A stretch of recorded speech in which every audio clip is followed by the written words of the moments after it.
the hits just keep on coming. Now, this is not nearly as bad as the first injury plague that the Cavs had to deal with, losing Evan Mobley and Darius Garland. But in this stretch of the season, with where the Cavs are at, I think the last thing I wanted to hear was Donovan Mitchell out for 3 games. He needs a PRP injection in his knee, bone bruise. You don't want to hear that. And oh yeah, you welcome in the Boston Celtics to town tonight. Kelsey's are in town tonight for their bobblehead. And you're going to be without Max Strus. You don't know if you're going to have Karis LeVert. You certainly are not going to have Donovan Mitchell tonight. With all that being said, with as bad as things seem to be for the Cavs right now, are you still optimistic? Are you still feeling like this team can get to where you want them to go? For a lot of us, it was the second round of the playoffs or maybe even beyond. That took a hit. I've seen what this team looks like in different lineups. Maybe they've not figured that out. But for some reason, even when the chips are down right now, I still feel all right about the Cleveland Cavaliers. We're going to be your source of positivity this morning when it comes to the Cavs. We got a lot of Browns things to get to. Of course, Russell Wilson officially getting released. You knew they were going to tie that back to Deshaun Watson. We'll get to that coming up. Some more free agency news starting to trickle out as we go. We got time up. We got the morning update. The Immaculate Grid. You dirty, dirty dog. We'll see if we can get it today. And our bracket of the week. Best East Side Bar. We have left open a couple of spots to fill those in for our month-long bracket. East Side Bar. We're out to Concord. We got Willoughby. Anything. Cleveland Heights. Anything East Side. Best bar. Submit it. We'll get to that. 2 for Tuesday. Big play. We got you right here. Welcome to the show, everybody. I am Matt Fontana. He is Ryan Tyler. Good morning. Happy to have alongside. We'll get to our 2 for Tuesdays coming up. A lot of Cavs this morning. And we'll get to the bracket. I'm excited about the bracket. We have mentioned some bars, Ryan, that I've not thought about those bars in a long time. All the way out to downtown Willoughby and Menor. What a Happy Moose. I got to put that one in. You didn't put it in? Throw that in. That's Menor. I think it's Menor. Okay, I'll throw that in. Correct me if I'm wrong. Yeah, what is it? Moose? What? Yeah, the Happy Moose. Happy Moose. Happy Moose. Spend some time there. Spend some time at the Happy Moose. So again, East Side Bar, you got one, submit it, and we'll throw that into the bracket coming up a little bit later. So we got the news yesterday. Donovan Mitchell out 3 games at a minimum. And I think that's the other thing we need to be cautious on this. It's just 3 games, and then he's going to get reevaluated. Got that PRP injection. He's got a bone bruise in his knee. And, you know, I see people trying to decipher when the injury happened or how it happened. I want to, overall, I was pissed off yesterday. I was really mad for how the Cavs played on Sunday. But for some reason, getting that news, I was just kind of like, well, you know, what do you can expect? But I'm still optimistic. I'm still positive on the Cavs. And maybe I'm like going into a defense mechanism with them right now, and I'm trying to be like, I'm just going to sit here and be like, it's okay. Everything will be all right. Don't worry about it. It is just the 3 games. You now maybe get that.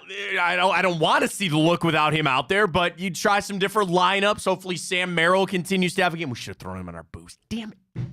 I blame myself. We'll get to our boost coming up. But it is just the 3 games. The negative side of it is it's a knee injury. And I don't like that. It could just be a bone bruise, and hopefully this PRP thing knocks it out. And they're taking a cautious approach with this, so he's ready to go for the playoffs next month. That's what I'm trying to grab onto. And that's really where I want to focus things.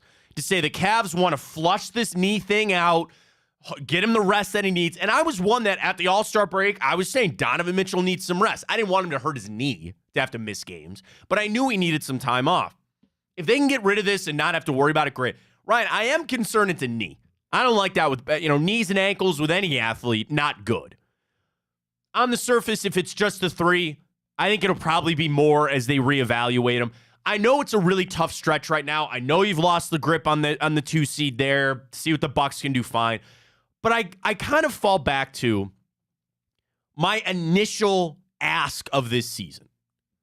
When I went back to the start of the season, before anything happened with the 76ers, before anything happened with the Bucks, all I wanted was, again, a top 4 seed and you win a first-round matchup. It'd be nice if you could get that back on the Knicks and all that. So if that was my initial ask, and if that is still what happens, and knowing that there's no way they're going to fall out of the top 4, should be able to stay at 2 or 3, with the injuries you've had to deal with, that's got to be a win. That's got to be it.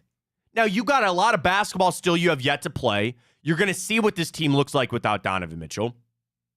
But if it's still back to what my ask was at the beginning of the season, with the injuries, that's a win.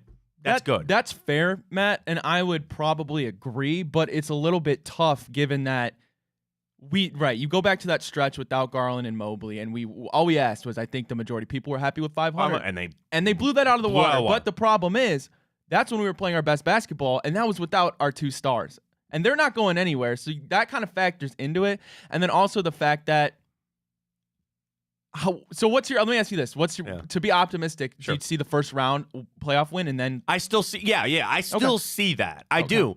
And I'm grabbing on something that we've tried and maybe even tried on Sunday. It didn't go so well. You still have talent on this team. You still have guys that I look. Now, tonight against the Celtics, last time I checked on Typical, I think it was 9. Is it not? I think it's 8.5. 8.5. 8.5. Thank you. And we're going to go the over tonight. I want to stay away from the spread. That's fair. I understand that. And it should be that way with the Celtics.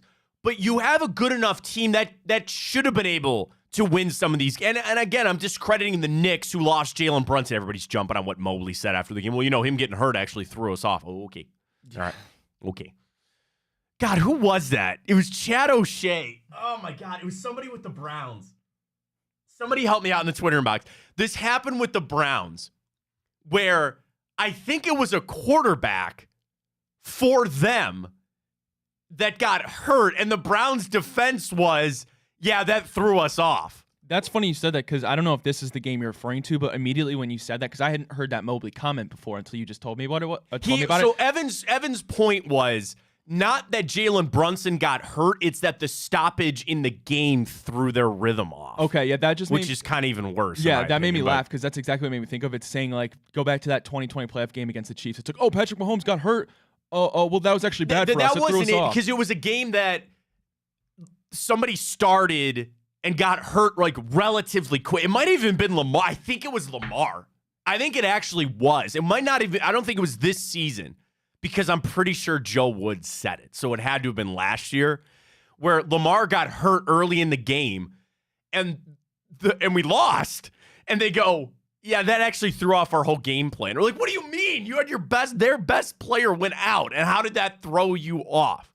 So my whole point is I'm discrediting maybe the Knicks a little bit because I would look at this Cavs team and say, you should be good enough to beat that team without Donovan Mitchell, and they lost Jalen Brunson. Now, tonight, you're going to be without Strus. You're potentially not going to have Karis LeVert again. That's scary. But you look at the Cavs team, even if you took Donovan out, you should be able to beat the Atlanta Hawks. You should be able to beat some of these teams. Now, again, not tonight, not the Suns coming up. I don't know about the Timberwolves coming up. But it is more of, I need to see some of these guys. The whole point is now you have opportunities. You're going to have more shots. You're going to have games about Evan Mobley and Jared Allen. And I saw a lot of numbers thrown around. It might have been Justin Rowe. It might have been Chris Fedor. They're both great at covering the Cavs. And the numbers were all surrounding Mobley and Allen on the floor together. And the splits kind of show that, they're better off when you split them, but you can't split them all the whole game. There's some time they're going to have to be out there. And maybe tonight is the night that you let those two carry you to a win. I'll tell you, we put Darius Garland in our boost tonight because you're not going to win this game or even keep it close if he doesn't have, I think, at least 25 points tonight. So again, I want Donovan Mitchell out there, but to try to pull something out, it's been what it's been. Somebody else step the hell up. Somebody else say, just for tonight, this is going to be all me. I'm going to take the shots, I'm going to get these rebounds, and I'm going to will this team to a victory. It's the Boston Celtics. I'm tempering expectations, okay? I understand that it's Boston for tonight. But with Donovan Mitchell, 3 games, I hope it's just that. I hope it's maybe just a little longer. I'm not buying that it's just going to be the 3. It'd be nice if it is. Because again, with the knee, I'm assuming he's not running right now. A week off of conditioning, that can mess you up. There's going to be a ramp-up period, all that. And then that's something you're going to have to watch for the rest of the season. Injuries happen. I mean, you look across the league, there are teams that are missing star players, right? Embiid's been down. I don't know about a star player for Russell Westbrook, but broke his hand. He hopes to come back by the end of the regular season. This kind of stuff happens. So when I jump into this stuff happens, we've already kind of been through it, but there's no guarantee. Injuries happen. And hopefully it's a small time period that you miss Donovan Mitchell. I'm still optimistic. Our question this morning on a 2 for Tuesday, as always, are you still optimistic about the Cleveland Cavaliers? Yes or no? And this can be tied into how they play in that Knicks series, the stretch that they're on, how the team looks. A lot of people want to just look at the optics. And you see the stats and the advanced metrics and all that. Justin Rowan had a great stat breakdown this morning, just truly showing how the Cavs play down to the level of their opponent. You want me to pull that up for you? Get you some numbers on that? Please. Shout out to Justin. He's a great follow. I don't know. I never know how to pronounce it because he's from Canada, but he covers the Cavs. He's on the Chase Down pod, part of the Cavs podcasting series there. I think it's Cavs Nada, like Canada, but it's Cavs. And his tweet this morning was talking about the point differential between the Cavs. So between the top 10 teams, the middle 10, and the bottom 10. And this is the Cavs' net rating. When you hear net rating, that's basically, I think it's per 100 possessions, one of the metrics you can look at. How much do you outscore your opponent by? Or how much you get outscored by? So against the top 10 teams in the NBA, the Cavs are 5th in net ratings. When they play the middle 10 teams, they're 8th. And when they play the bottom 10 teams, they're 12th. Justin's whole point, we play down or up to our opponents. That could bode well for the playoffs. You're playing against the top teams. But if you mess around too much and you get bad habits, then those are hard to break. And now when you're talking about lineup changes, when you're talking about role changes on a team, you're asking guys 3/4 of the way through the season for a little stretch, again, not for a long stretch, but a little stretch. We got to change everything we're doing here. You're telling me that a big chunk of the Cavs offense wasn't predicated on Donovan Mitchell? Darius Garland maybe becoming more of the off-ball guy? Well, tonight, man, you're going to have to play. You're going to have to play the point. Your guy George Niang stopped by yesterday, didn't he, Ryan? He did. He was wearing his Amazon vest. You haven't seen the video, so the Big Play Cleveland show, they had George Niang in. And Gab got him to come in dressed as an Amazon delivery guy to see if the guys would notice that it was George Niang. He's a tall guy. It's hard to miss him. And George, I appreciate him, man, because, again, I was a little critical on him. But he walked in and he dropped the line of, if I don't start hitting some threes, this is going to be my job as an Amazon. Shout out to all our Amazon delivery people. You need George Niang tonight. You need him. You're going to need everybody. Again, if you're going to be without Strus is out. I know that for tonight. And if you're going to be without Karis LeVert, you're going to need a little minivan magic tonight. You're going to need him to hit 3 or 4 threes. Sam Merrill's got to stay hot. Craig Porter Jr. And it kind of comes back to, I think it's been exposed even more, that deficiency that the Cavs have between their bigs and their guards. We can look at it. I've got a stable of guards. I've got guys that can handle the ball and can shoot.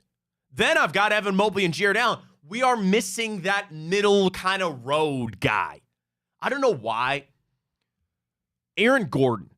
When I watch the Nuggets play and I see just how damn good they are, yeah, it's Jokic, it's Michael Porter Jr., it's Jamar, but a guy like Aaron Gordon, who's 6'10", he's a flyer, all that kind of, that is, and I go, it's not easy to snap your fingers and get a guy like Aaron Gordon here, but still, I see that gap, and I think, Ryan, when these injuries have hit now, that gap that the Cavs were kind of masking for a little bit, it's been exposed.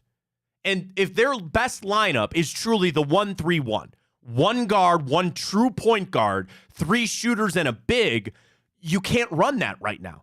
You don't have the 3 in the middle.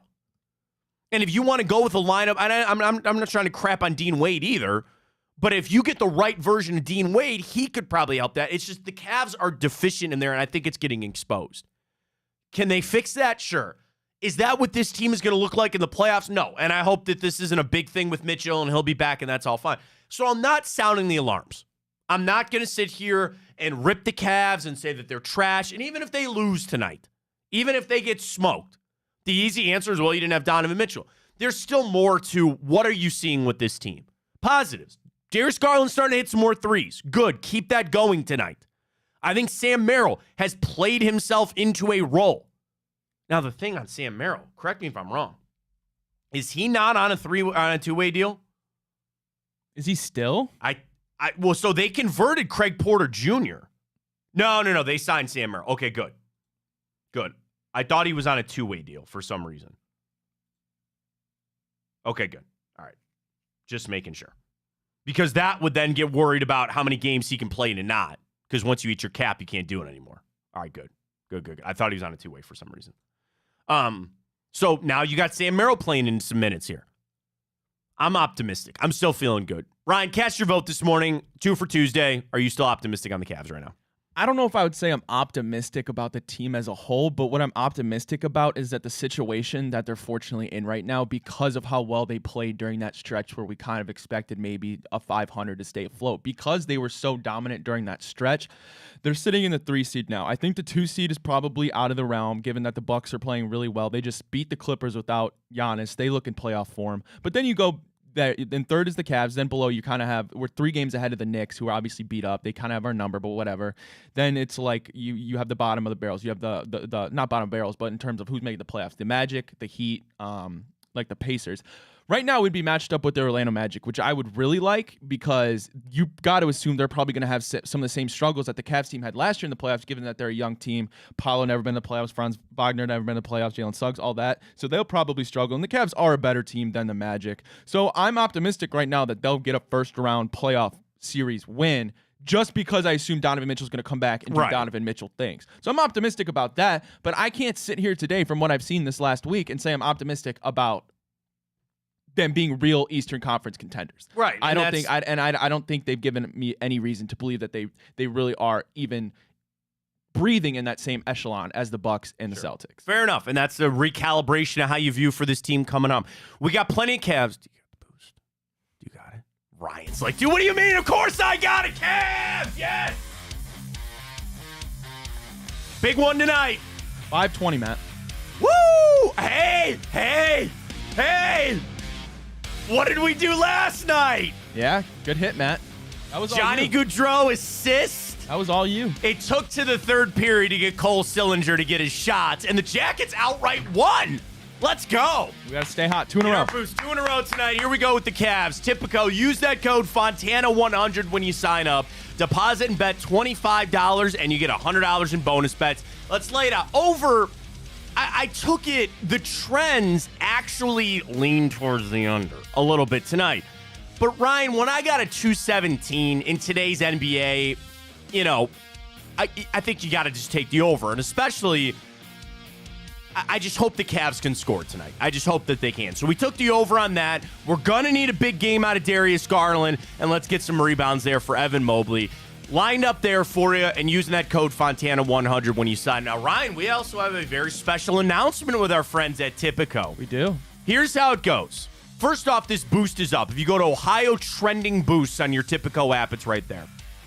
But right after our show, at 11 a.m. this morning, the main handle, at Big Play, so we have a lot of different handles here, but at Big Play on Twitter, we will be dropping a contest where if you bet on the Cavs tonight, reply with your Cavs Typico bet slip, you will automatically be entered to win a $100 bet credit. So again, you bet anything on the Cavs, and I need to get clarification on this, but I think it's as long as you bet any, let me check. Is it betting anything on the game or like, you bet on the Cavs tonight, you reply to the tweet on Twitter, and you'll be entered to win a $100 bet credit with our friends at Typico. So that's going to happen as soon as we wrap up the show this morning at 11 a.m. So follow us at Big Play I'm going to get clarification on this in a second because I'm assuming it's any bet on the game. Any bet on the game.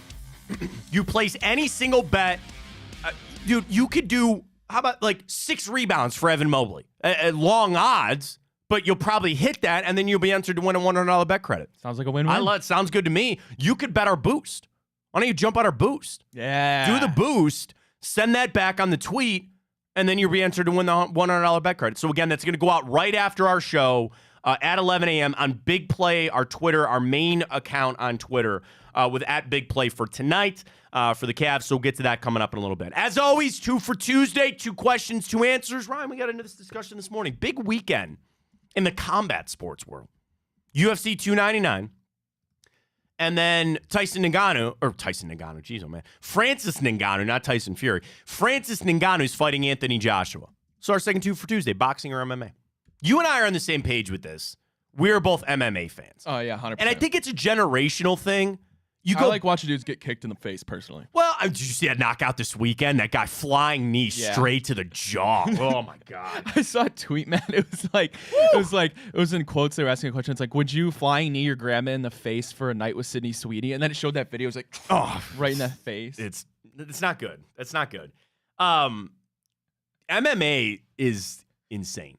It's crazy because, like, the other thing are the before and after videos, and it's a little sexist because it's a lot of times it's girls and they're really like attractive, and then they go fight and they got a huge hematoma and their cuts all open, all that kind of. MMA's the one thing I will tell you that it's so insane to me is the bare knuckle boxing. Yeah, you see that? I mean, that is nuts. The slap league is fun. And Dana's all hyping that up. There's a guy from Elyria that does the professional slap league. You know that? You couldn't pay me enough money in the world for that. See, versus MMA or boxing, I'd rather do that. Nah, because you just got to stand there and take it. Yeah, so what? I'd want to be able to defend myself. Yeah, but then you get in there with somebody who's a good boxer or kickboxer, just going to piece you up, man. That's fine. The thing is the cuts.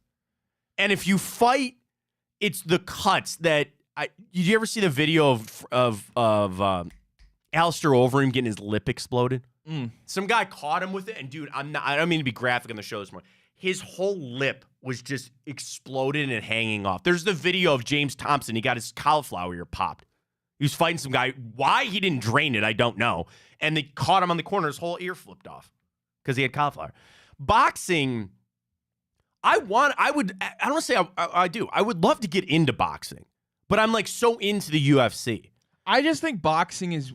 Listen, they're both probably, in a sense, a little bit rigged. Boxing to me is way more I don't rigged. think so. I do. I don't. I just watched Tyson Fury. Boxing, maybe, I just watched Francis Ngannou beat the living crap out of Tyson Fury. I'm telling you. And then they gave it to Tyson Fury because he's undefeated. Okay, that was all right, crap. I understand I will listen to you on they were jaded on the judging. And I think judging in those kind of sports, there's a lot of that. I'm not saying that they were going in there saying take a dive, to be man. fair, that's some Jake Paul crap. When Ben Askren fought, I forget who it was.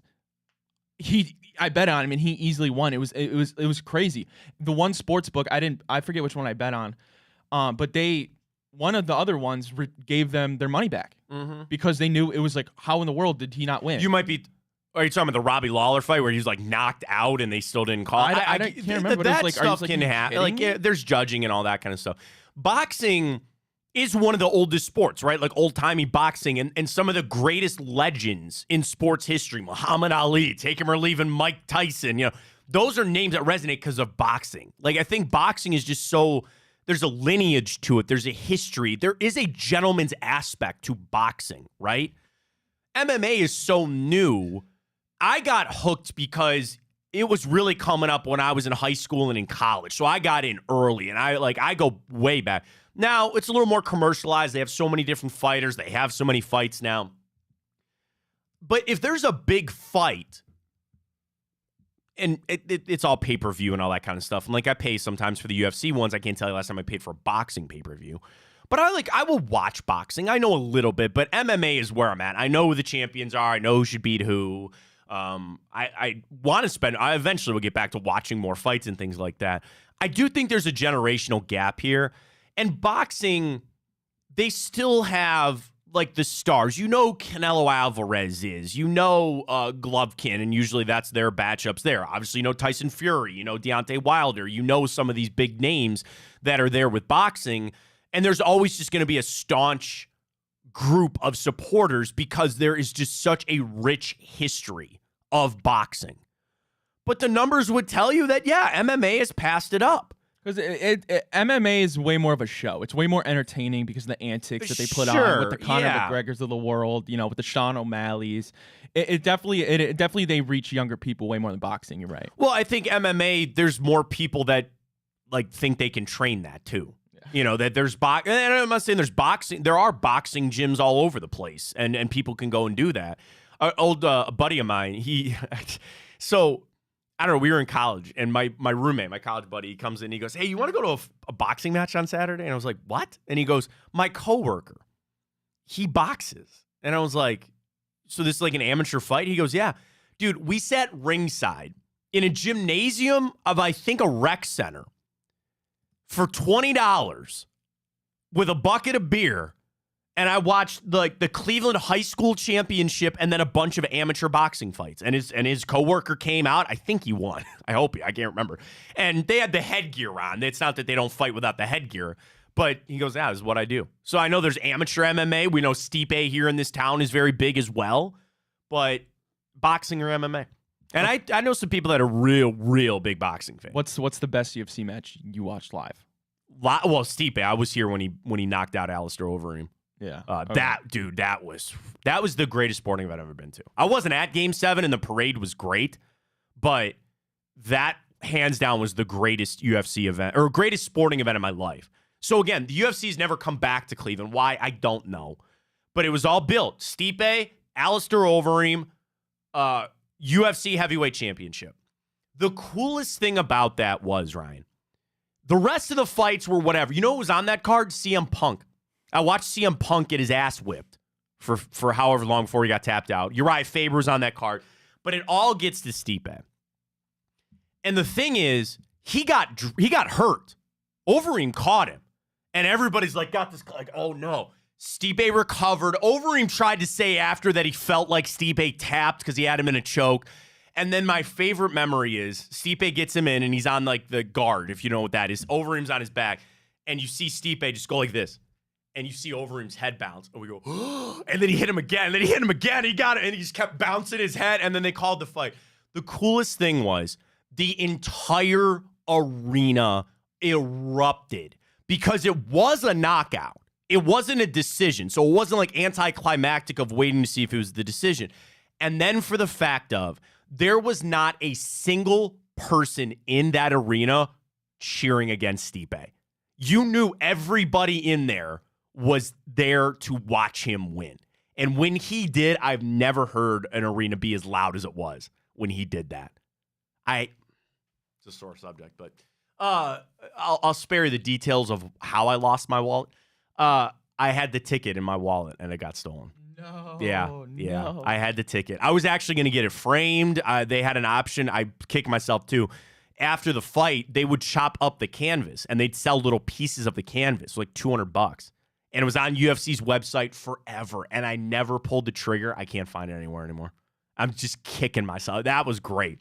So, and I think boxing, I know ESPN will have some fights on from some time. And I don't know anything about them, but I'll watch it. Where MMA, it's every weekend. And you got to fight, whether it's a big card like $299 this weekend or just the UFC and Vegas things, they got them every weekend. So I think you're a little over inundated with MMA. And there are people who don't like either. They think they're barbaric. They don't want to watch it. But we'll do that for our second two for Tuesday. Boxing or MMA. Cast your votes on that. Cast your votes on your optimism for the Cavs. We come back. We got to dive into some football. Russell Wilson officially gone. The record-setting dead cap number that's there. And, of course, they were going to tie this back to Deshaun Watson. We'll get to that. I've also got this from CBS Sports this morning. Ranking the free agent classes. So what they did was all 32 teams and the free agents they're losing. Which are the best, which are the worst. This is one of those lists you want to be down at the bottom. The Browns, I thought they'd be a little lower. I'm not going to lie to you. So we'll get to that coming up. And a little more football. I got a mock. Yeah. 2-round mock. Let's go. Jordan Reed, baby. I love you, Jordan. 2-round mock. I'll tell you, he's got the Browns taken. We'll get to that coming up. Already told you about our friends at Tipico. Our boost is up. Our contest, follow Big Play on Twitter. As soon as our show ends, there will be an opportunity for somebody out there to get $100 in bonus bets from us through Tipico. All you got to do, as soon as the show ends, send a tweet of any bet that you placed on the game tonight, any single bet, and you'll be entered for a chance to win $100 in bet credits with us at Tipico coming up. Folks, Big Play yesterday was a big day. George Niang coming through in town. We had Come Get Some with Blake and Greg Williams. Hanford tonight. We got a little Josh and Maria Cribbs. We got Enter the Jungle with James Rapine. And Ryan gives me the sign. Booby's World. Yes, tonight. Rafa and Booby. Folks, talk about that content. We're 2 hours every day. You had 3 hours last night. You got 3 hours tonight. It's everywhere that you need it. Follow us at Big Play, Instagram, Twitter. We're up on Facebook, YouTube channels. Got all the shows there. We got you covered right here on Big Play. Football, mock, Wilson and Deshaun Watson. We'll get to that coming up. Stay with us. Fontana Show right here on Big Play.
Let's dive into the Browns because yesterday the inevitable happened of the Broncos releasing Russell Wilson. I got a tweet. It kind of makes some sense. And I think it's a bigger picture question in the NFL that we'll get to. Welcome back. Matt Fontana Show right here on Big Play. Follow us, Twitter, Instagram. We're up on YouTube as well. Our venture is going strong on Twitch at Matt Fontana Show.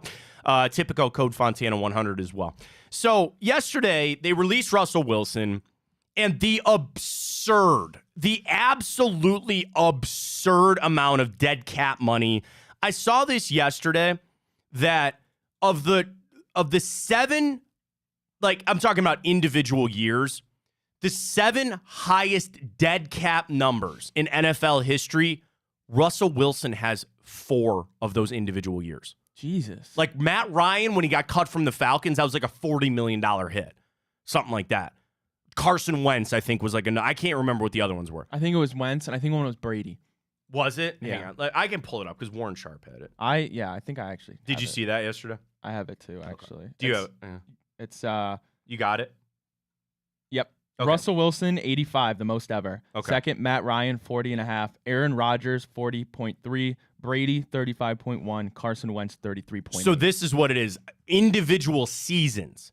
Russell Wilson has 3 of the top 7. So again, for just one season, Russell Wilson, 49.6 million. Matt Ryan, 40.5. Aaron Rodgers, 40.3. Russell Wilson, 35. Tom Brady, 35. Carson Wentz, 33. Russell Wilson, 26. Is Russ Hall of Fame? Hall of Fame for that. Cringe Hall of Fame. But is he How Hall did of he Fame? not drop any reference of Let's Ride in his goodbye letter to the Denver Broncos fans? Come on now. Do you think he's Hall of Fame? Going to Hall of Fame? I don't think so now. No. Is it wrong of me to think that this impacts it? So that's what I was going to ask you because theoretically it shouldn't. I don't think. No, I think it should because he's out of there because of his play. Like, he's not out of there because he's a jerk or he's cringe or anything like that. He is out of there because he sucks.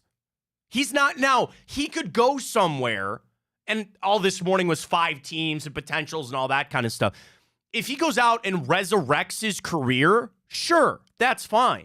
But I saw tweets around there saying if this happened last year, he'd be out of a job. He wouldn't even be in the NFL anymore. I don't buy that. This guy's a former MVP candidate. He won a Super Bowl, all that. On his merits alone, he went to one, won one, should have won the second one if they had just run Marshawn Lynch.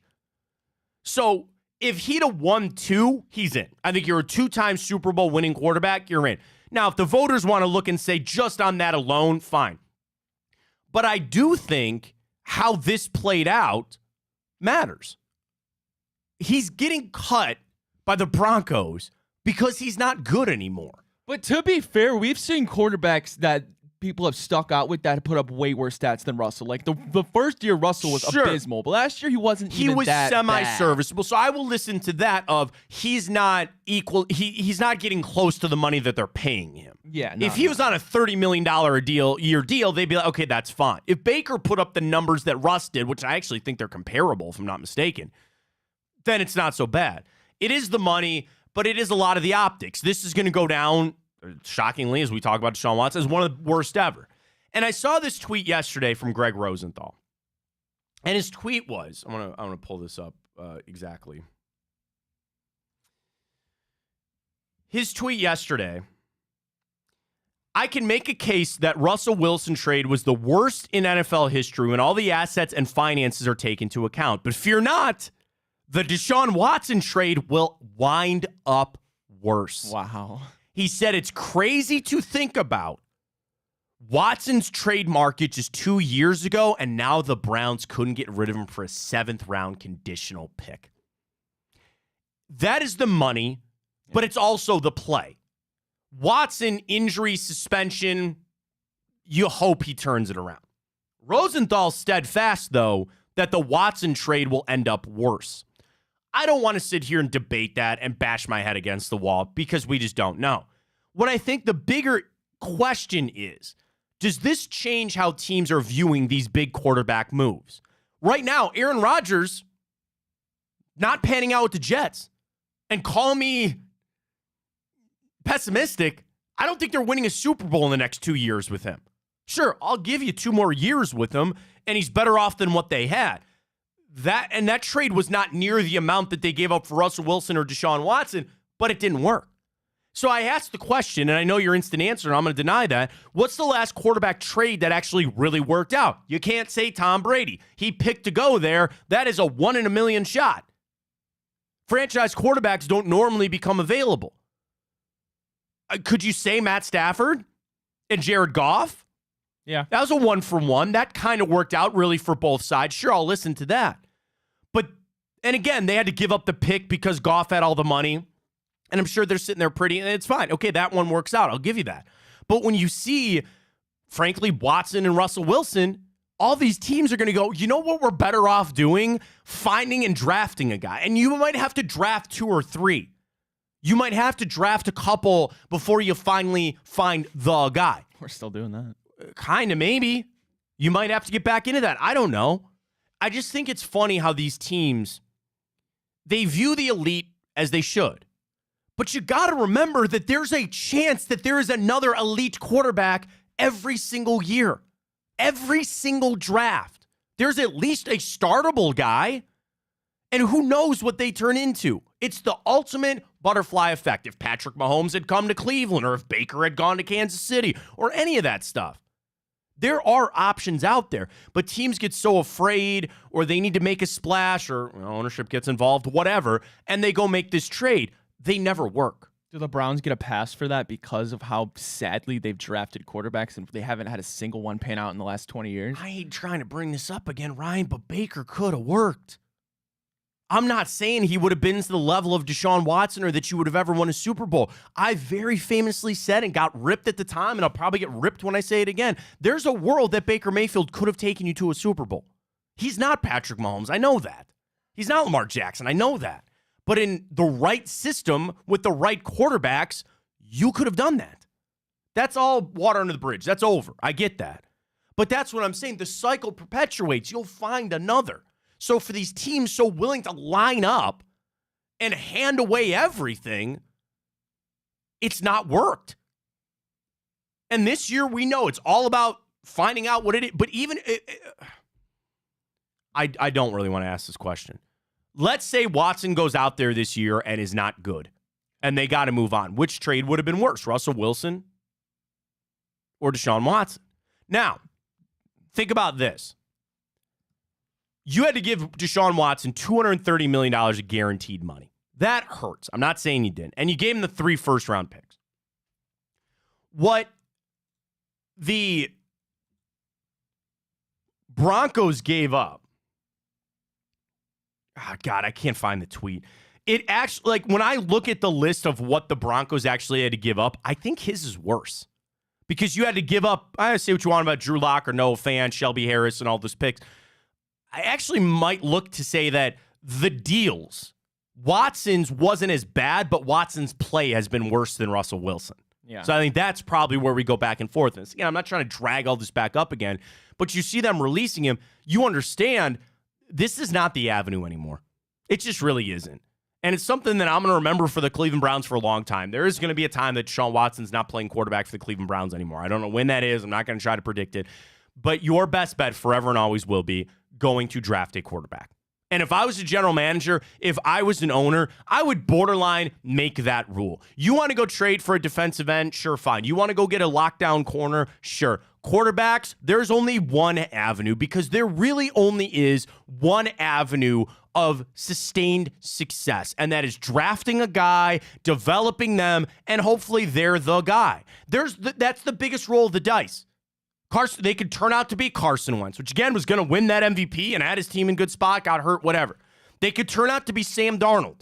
They could turn out to be Josh Rosen, or they could be Josh Allen, or they could be Mahomes, or they could be Lamar.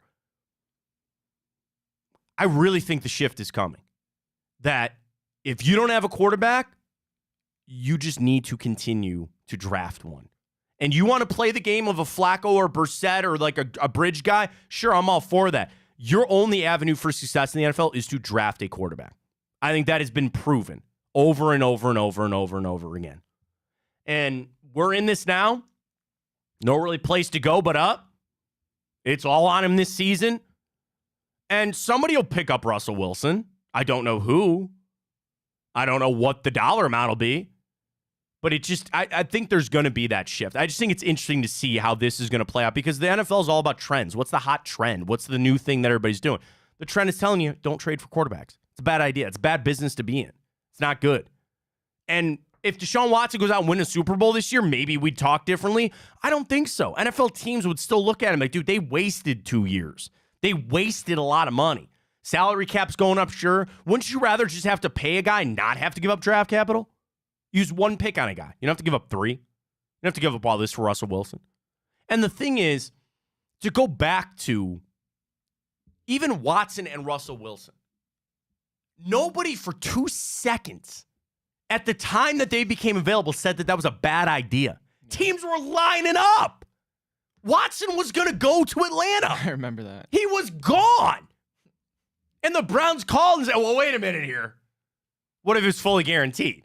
And now he's in Cleveland. And do not for a second. I know what Watson has said. I was standing there when he said it. I don't call people liars when I don't know for a fact. That's his business. Don't tell me that didn't have something to do with it. Don't for a second tell me that didn't have something to do with it. He was ready to go. He had 4 different teams. Russell Wilson had all, like, the Broncos felt like they won the lottery. Dude, the I thought they were Browns gonna be so felt good. like they won the lottery. But it's a lottery that you had to pay out the butt for. But you felt like you won it. The other one is Hugh Jackson. When the Browns hired Hugh Jackson, he was gone. He was going to go to the Giants. They didn't let him get on the plane. And everybody was singing their praises. In the NFL, I'm not talking fans. I'm talking about around the league. People were saying he was the #1 guy. Great job. Well done. We know how that played out. Even the most for sure things go belly up. And that's certainly what happened with Russell Wilson. I saw all these teams, man. Oh, he's going to go here. He's going to do that. I don't know. You know, Atlanta's the interesting team all of a sudden. I've heard them all across the board, man. I've heard they're in on Fields. They want Baker.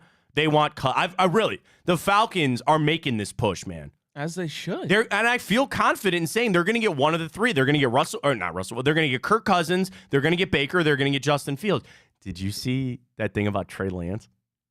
No. Minnesota would have interest in Trey Lance if Kirk Cousins left. See, Trey Lance is interesting because I liked him. Why do people give up on him so easily? I don't know. understand, like he didn't really play his first year because they had Jimmy G. Then he got hurt. He missed a whole year, and then it just so happened that they somehow found a franchise guy in Brock Purdy in the 7th round. He gets traded to Dallas. He doesn't have an opportunity there, obviously, because of Dak. Right, that was just a. He hasn't got a chance. No, I think the interesting thing, you're right, is that Kyle Shanahan still picked Trey Lance to be his starter. Yeah, for a reason. And then they moved up to get him. Right. So they believed in him.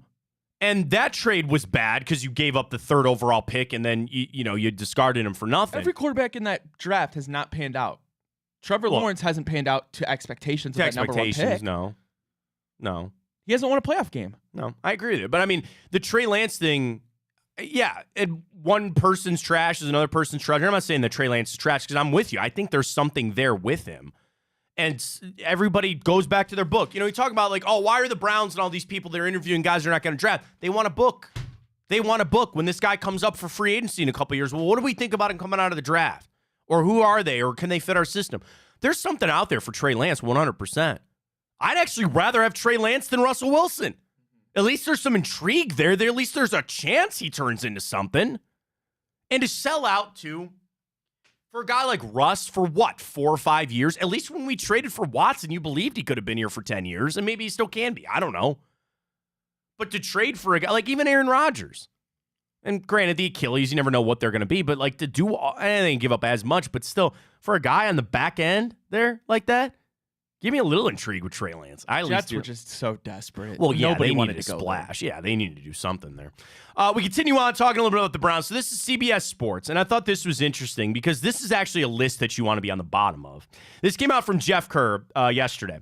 He ranked the free agent classes. So what I mean is, of your group of free agents, if they were, again, a team, who would be the best, who would be the worst?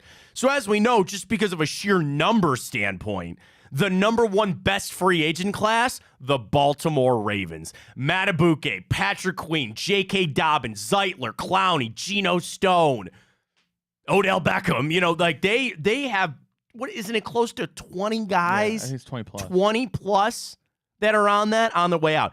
#2, the Super Bowl champion Kansas City Chiefs. We know It's all Chris Jones. well, not even Chris Jones, but now this L'Jarius Sneed where they tagged him, but they said, go get a trade. Drew Tranquill, their linebacker. Willie Gay, Donovan, they could potentially lose 2 guys on their offensive line, too, which I know that line wasn't the best, but still, pretty decent. So they're number 2. Number 3, Dallas. Tyron Smith, they're moving on. Okay, fine. Tony Pollard, Stephon Gilmore.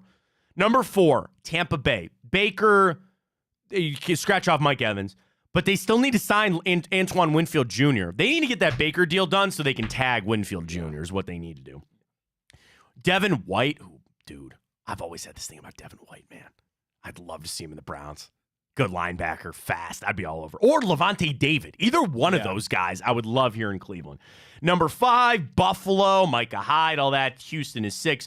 The Browns were down at number 19, which is good. You want to be down this list. Za'Darius Smith, Shelby Harris, Sione Takitaki, and Joe Flacco. Jeff's right up on the Browns. They have a good list of players available in free agency, even if none are difference makers. Za'Darius Smith could still be an impactful pass rusher in the right system, and Sione Takitaki is a solid linebacker, a solid starting linebacker. And then there's Flacco, whose market is intriguing, maybe not as a starter, but a top available backup. I frankly think 19's too high. I do too. And I like Za'Darius Smith. Flacco is what it is. I said this. There's nobody on that list that I couldn't live without. Why are we still like, dude, I love Joe Flacco for what he did to us, but people are still acting like he's elite. Like, I understand now, especially more than ever, this season exemplified how important a backup quarterback is because of what I'm going to stop you right there. Yeah, Can I stop you right there for a second? Please, thank you. I don't mean to cut you off. This season didn't exemplify how important it is to have a backup quarterback. It exemplified how important it is to have a quarterback. Yeah. That's it. That's it. That's what I'm saying. That is why I think fans are so in on Joe Flacco, because you saw what this team is like with a good quarterback. And I'm not trying to take this. That's not a veiled shot at Watson or Baker or anybody else, but you see it. Now, I know he set records and he did some amazing things. But that makes you realize this team is truly just a quarterback away. It's the most important position. Yeah, you invested all that money and you hope the guy's at least here. At least no matter what you say, no matter what anybody out there says or what you feel, there's at least hope that Deshaun Watson can be it. I'm not sitting here hoping Deshaun Kaiser or Brandon Whedon turns it the hell around. That's a guy that should be turning it around in Deshaun Watson. But that's it, Ryan. That's why. People get hooked on the name Flacco when I tell you it's not actually Joe Flacco. It's the idea of Joe Flacco. It is the idea of what this team is with a good quarterback. So fans grab onto him, not so much because of Joe Flacco himself. It's the idea of that. Of a first-round exit getting blown out? Well, I mean, that's all aside. I think they just... I mean, when I look back on it now with a fresh take, you ran out of juice, man. You ran out of gas. You did. You put it all in there to get there. You did it. You'd be better off. But again, if you had the play, if Watson did what Flacco did, these are a million different conversations that we're having right now. It's the idea I think people are hooked onto with that. The Flacco making the money, where's he going to go? And the same thing. I know we get all hooked up on it. We're going to bring Brissett back or that or this or that. Yes, you need a solid backup. I would like I think Dorian Thompson-Hopkins could still be it. The thing is, you have a quarterback with injury history. So you believe that there is a chance that he's going to get hurt again. So you got to bring somebody in. Well, it's not going to be Brissett. Why not? He's back with the Patriots. Oh, is he? Yeah. When did that happen? Like yesterday. Really? Yeah. Did I miss that? Must have. I did. All right, well, that might take him out of the running for Baker then, too. All that smoke of them not drafting a quarterback, I don't know if I bought that. Because there was draft Marvin Harrison Jr. and then take quarterback. New regime up there. That kind of makes a lot of sense. No, I missed that. I did not see that. I'm almost positive. I believe you. Don't discredit what you're thinking because I didn't see it. I have no idea. I didn't see it. Good? Yeah. Back to Patriots? 4-year. No, that was old. Okay. One. But, yeah, 1 day ago. He's okay. Rumor. Okay. All right. Okay. Rumored to go back. Okay. That makes sense. Is that football ML thing or that football, what is it? JPA football. Yeah, that's it. Yeah. Them and them Dove Klymans of the world, they just, Dove Klyman's an interesting thing. That'll be like, okay. This is going to come off as like some like sour grape thing or whatever. I love our show. I love what I do. I love where I work. Pat McAfee, I get, is like the top level and he makes all that money or whatever. But when Bill Simmons did his impression of Pat McAfee, it makes me think of some of this kind of stuff where his impression was, hey, you know, the Dallas Cowboys, we got to watch that. Yeah, a lot of things could really happen there. What do you think's going to happen? I don't know. There could be a lot of things that happen. We'll have to keep our eye on that. That's really intriguing. I go, that's all they do on that show. Oh, there's this rumor. We'll have to keep our eye on it. Oh, my God, that might actually happen. You think they'd sign that guy? Well, why not? They could. I don't know. That's interesting. We'll keep our eye on that. Yeah. No, he's very animated. Dude, it's so fun. Because that's all it is. Oh, you know, Baker Mayfield, Atlanta. I think that could potentially happen. You know, they just go back and forth. I just jump it on who knows what. I don't mean to rip Pat McAfee or anything like that. Bill Simmons does that enough for all of us. But anyway, I digress. Do you know the worst free agent class in the NFL, Ryan? Would you dare guess from Jeff Kerr this morning? It's a team we're very not tied to, but it kind of stings that they have the worst free agent class because it means they're bringing everybody back. The Texans? The Pittsburgh Steelers. Yeah. They're only losing Mason Rudolph, who they might bring back or not. I don't like to swear on this show, but I'm just going to do it again today. I get like one a day. Here it is. Earmuff the kids. What bullshit are they trying to spew out of Pittsburgh? Oh, we're not going to go get another quarterback. Okay. All right. You know, we're really in on Mason Rudolph and Kenny Pickett. My ass. No, that is malpractice. There is no way that actually can be true. That they don't even have interest in going to get another quarterback. No way. That's the smoke screen of all smoke screens. It's silly season. The draft is approaching. They want you to think that. They want everybody to think that there is in no world, Ryan, that they're just going to go back to Kenny Pickett and Mason Rudolph. There is no way. They have to be in the market, at least to draft one. Maybe that's it. Maybe they feel like they're going to draft one somewhere. But to hear all these reports that they're not even interested in any of these free agent quarterbacks. Why? Why not? I don't buy that for a second. You mentioned the Texans. They actually are losing a lot. They were like top 10 on this thing for losing a lot. So again, we ran through. These were all the 32 free agent classes. Browns were 19. And again, okay, let me do this for you. The Tennessee Titans were 24. They're losing Tannehill, Derrick Henry, Azeez Al-Shire, their linebacker, who's pretty good, and Christian Fulton. The Browns class is not as good as the Chargers. Eckler, Kenneth Murray, I take him too, man. Kenneth Murray, the linebacker. Gerald Everett, tight end. Who's the other one? Oh, the Raiders. They're losing Josh Jacobs. Not on purpose. They don't want him. But the Browns at 19, I was like, okay, I appreciate it because these were good players. I don't look at anybody there. I'm like, yeah, it's okay. We can live without him. All right, Ryan, are you ready for the mock? You ready for a mock? Jordan Reed, yes, 2-rounder. I got to get 2-rounders now. So Jordan Reed, I've actually talked to Jordan a lot. He's really an up-and-comer when it comes to the draft stuff over there at ESPN. So his first round, you want the top of the draft, here we go. Caleb Williams, Chicago Bears. Second overall pick, Washington Commanders. Jane Daniels. Drake May. Ew. Quarterback. Number 3, New England Patriots. Jane Daniels. Jane Daniels is correct. Number 4, Arizona Cardinals. Marvin Harrison Jr. A projected trade. The Bears move up to number 5 with the Chargers.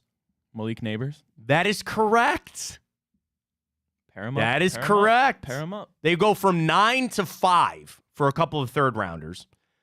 Giants take Rome out of Washington, a Dunze, right? I always mess that up. Rome Dunze. Joe Alt, the lineman, goes to the Titans. Dallas Turner, that fast edge guy, goes to the Falcons. Brock Bowers slips down to the Chargers there at 9. So I think the Chargers would trade back from 5 to 9 if they could still get Brock Bowers there. It's stacked offense. J.J. McCarthy goes 11 to the Vikings. Yeah, I've been seeing a lot of everybody's McCarthy on this McCarthy hype, Louis man. Riddick on ESPN says from what he's heard around the combine, he almost guaranteed McCarthy goes in the top 10. I believe it. I guess I do, but it's also a position because then I see other people, I can't even remember who, but they were like, I have McCarthy as a second rounder. God, who was that? I don't remember. Somebody tweeted that they're like, I have a second round grade on J.J. McCarthy. He's going to get overdrafted because he's a quarterback. Yeah. So at that point, we have 4 quarterbacks in the first round from Jordan Reed. I don't understand how in the world you would take him over Michael Penix. I wouldn't do that in a million years. I wouldn't either. That is it for the first round. No, those are the only quarterbacks. So again, you had Caleb, May, Jaden Daniels, and J.J. McCarthy. Second round, Ladd McConkey goes 38. Yeah. Bo Nix goes 39 ahead of Penix. Who? Bo Nix goes to the Giants. They're taking a quarterback. Yeah, they're taking a quarterback. Penix goes 44 to the Raiders. Kind of like that. I do too for the Raiders. Kind of like that. Roman Wilson, wide receiver out of Michigan, who I know some Browns fans want. He goes 46. Braden Fisk, the D tackle from Florida State, people want 47. And at number 54, Cleveland Browns in Jordan Reed's mock draft, Malachi Corley, wide receiver, Western Kentucky. Browns receiving room lacks depth outside of Amari Cooper and Elijah Moore. Corley is a sure-handed tackle breaker who could thrive in Kevin Stefanski's offense as a jack-of-all-trades pass catcher. Corley, 5'11", like a 6-foot guy. Where did Tavondre Sweat go? Tavondre Sweat, search it for here. 60 to the Bills, so he's still on the board. So you want the picks right after us just to see? Yeah. So we pick 54, Malachi Corley. He does have Troy Franklin, who did meet with the Browns, the wide receiver out of Oregon, he's the big body guy. Where's Xavier Worthy?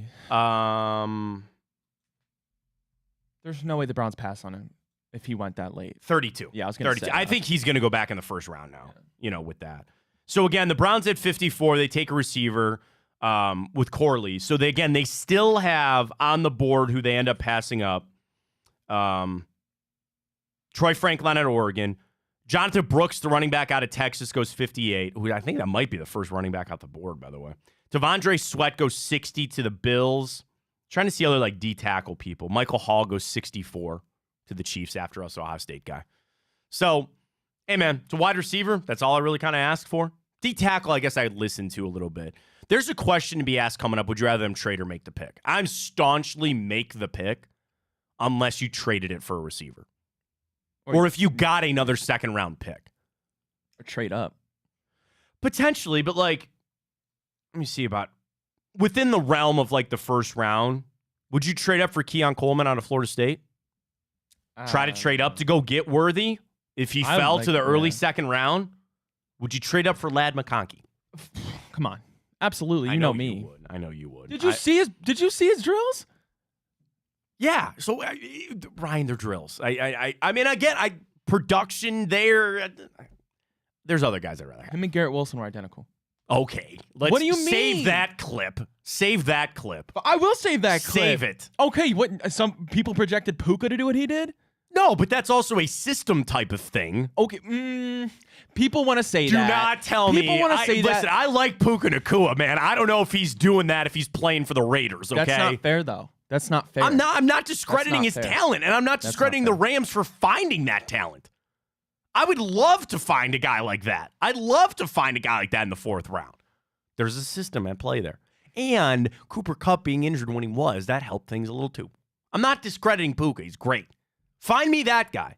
There's these wide receivers littered everywhere. Just find one. That's why I want to keep that pick. And honestly, here's another great. Let me pose this to you real quick. Would you rather make trades to move up in the second round or somehow make a trade to just get an extra second round pick? It just depends who's on the board. I can't say that yet. Cop-out answer. It's not a cop-out answer. It's a smart answer, what GMs do. Because I wouldn't rule that out. You package a player in a 3 or a 4 or something. I keep driving this Greg Newsome trade, and I don't mean to, but that's just quality over quantity, and I don't know which one you want. I want quantity. I'm talking about I need more guys in that room. It doesn't mean that I need them to be scrubs, but I need more guys in that room. If you cannot find me Puka, if you cannot find me some bona fide stud, it's Ladd. He's staring you in the eyes. All right, then go get me Ladd McConkey then. I wish I could. Go get him. Go get him. Make that, stamp it, and get me Ladd in here. Ladd McConkey, offensive rookie there. So it'll be around St. Patrick's Day. So biggest time of the year for Ladd. Is that his true first name? That can't be. It probably is. Why do they call him Ladd? Ladolin? No, his first name is Andrew. Andrew Ladd McConkey is his name. That's a Hall of Famer. Ryan's putting it out there. The Lad McConkey's a future All. Do you want me to tweet that so we get it on the record? Yeah, please. Okay, I'm fine. telling you. All right, we'll do that this morning. All right, catch our break. We got the morning update, a lot to get to with that, and we're going to give the grid another crack today. I felt like we were turning a corner yesterday. We have now a time element to it. Yeah. I kind of want to reduce it to 9 minutes. We'll do 9. Do 9 minutes today. Let's see how we do it. We got that. We got time hop. We got to remind you folks about our Tipico giveaway this morning. So this is how this is going to work. Go over to Tipico. Download the app. Where's everybody tweet? What? Oh, okay. I got multiple tweets of people saying too soft. And I was like, what? I didn't know. It's like, is that bad that there's such a common thread that people are tweeting that they're too soft? Sorry. Anyway, I digress. Not wrong. Yeah, I guess you're not wrong. All right, coming up at 11 a.m. this morning, what you got to do, download the Tipico app, get signed up with that code. Can I just paint a little quick picture with everybody for a second? You haven't signed up for Tipico yet, okay? Here's what you do. You download the app, deposit and bet $25 with the code Fontana100. You will instantly get $100 in bonus bets. You place a $25 bet on anything for the Cavs tonight, anything. Jared Allen, 4 rebounds. Now, that's probably minus 600, but you'll get a little return on that. And then you are entered to win another $100 with our tweet coming out at 11 o'clock. Dude, how could you not cash up on this today? So again, if you're not signed up, code Fontana100. If you are signed up, place any wager for any amount on anything you want for the Cavs game tonight. Total, player prop, spread, whatever. Screenshot it, and at 11 a.m. this morning when the tweet goes out from Big Play, reply with your ticket, your screenshot of your ticket, and you're entered. Somebody's going to win $100. Matt, we got some Big Play breaking news. Really? Yeah. Okay. So everybody knows and loves, of course, the Big Play Cleveland show with Chris, Nick, and Gab. Just 7 minutes ago, Big Play Cincy show. Drew Garrison and Bangalorian. How about that? Welcome to the family, boys. I know Drew's very big down there. They love garage beer as much as we do. Blue Collar Bengals. All right. Is that the name of the show? I believe so. Good for them. So we already got Rapine going down there. So yet another show to the portfolio. Welcome to the family, boys. All right, here we go. Great stuff. Appreciate it. All right, let's get to our morning update. We'll get to bracket eventually in our boost, but we'll also get to the grid coming up as well. I'm trying to just shade away the grid. Coming your way next. Stay with us. Fontana Show right here on Big Play.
Dave's already throwing shots. We announced our new show here at Big Play. Oh, I'm going to be unbearable. And it's the Big Play Cincy show.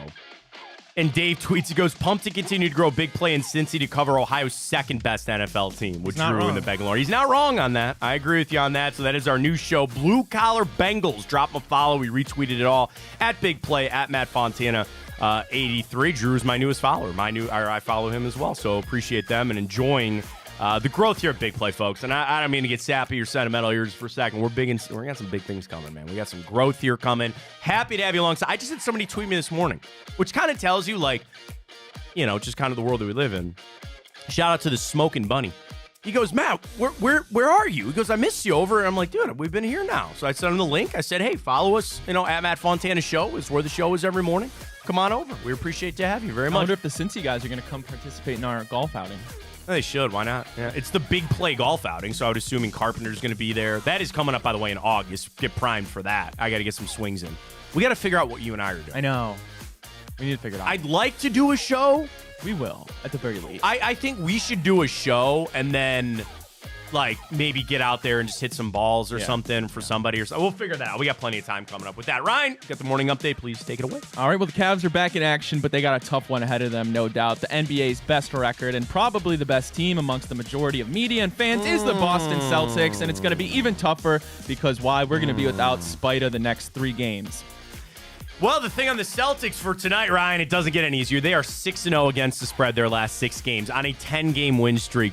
But the thing is, they're not covering against the Cavs. Celtics are only 2-4 against the spread their last 6 games against the Cavs, but they are 14-6 straight up in their last 20 against the Cavs. Over their Rocket Mortgage Fieldhouse, though, they're only 1-5 straight up in their last 6 games here in Cleveland. Yeah, I mean, it's going to be so hard tonight, and I think even about the next stretch of games. You got the Timberwolves coming up. You've got the Suns, and I hope that Donovan sitting down is more of the, we're going to lose this battle to hopefully win the war. And we need to get this knee thing figured out now. We got to get him back for the playoffs because, Ryan, you mean everybody knows you got no prayer almost against anybody if you don't have Donovan Mitchell in the playoffs. I don't feel good about any first-round matchup if you don't have Donovan Mitchell.